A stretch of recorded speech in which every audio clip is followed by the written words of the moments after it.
sister's death affected you?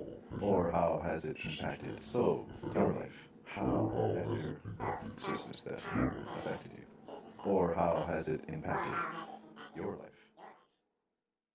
Before my sister even passed away, I always envisioned her funeral. I always saw myself there. Usually speaking at a funeral. And every day I would have those thoughts. Every day I would have those thoughts. But she was sick all the time, so she was sick. And I think that prepared me. And I think that prepared me in the beginning.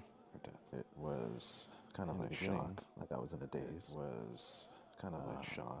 Going to her apartment, going through her things, and then seeing her going to her apartment, open casket at the funeral, and the viewing. Then seeing I was still in a daze then.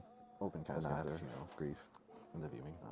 I was still in a daze then. But like I said, and after grief, I think going through, or imagining me being at a funeral, like having those, I don't like to say fantasies, and I don't like to say visions, or I would have, I guess, daydreams, me being at a funeral, you call them, having every day, I don't like to say before my sister's death, like even at work, I remember, just work, I would have, I guess, daydreams, just daydream, like every day, being at a funeral before my sister's death, daydreaming, like being at work, so real, just work, that I would actually cry in tear, getting, holding it in, obviously, because daydreams, just daydream at work, and being at her funeral, other people there, so daydreaming it in secretly, so real, or as I would actually cry in tear, holding it in, obviously, because I'm at work, yes, in a good way, and in a bad way, people there, so holding it in, like in a bad way at first, as I work, obviously, or as I do, and in a good way today, afterward, it has impacted, like now, because I feel life, I guess, she taught me a lot of things about life, and in a bad way, life is too short to sit around, like in a bad way at first, and feel sorry for yourself when, in fact, a good way, we are healthy afterward. We have a roof over our head now because we have, I feel, food in our cupboard. She taught me a little bit about life. Still, that's good. Life is too short to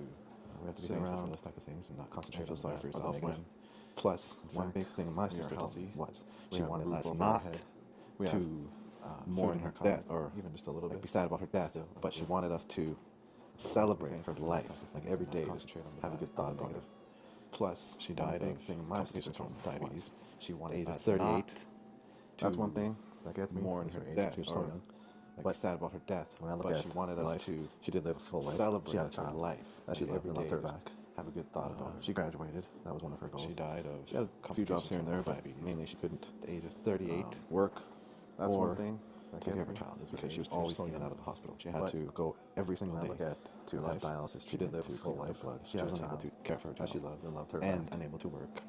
She did what she could during the day. The hospital actually kind of became her home. Her second jobs here and there. Her family, mainly, she couldn't knew all the other patients and the doctors and the nurses, or had to take care of her child because she was always in and out of the hospital. She had to go every single relationship. They would give each other trouble all the time. It was funny. Unable to in their own cheeky way.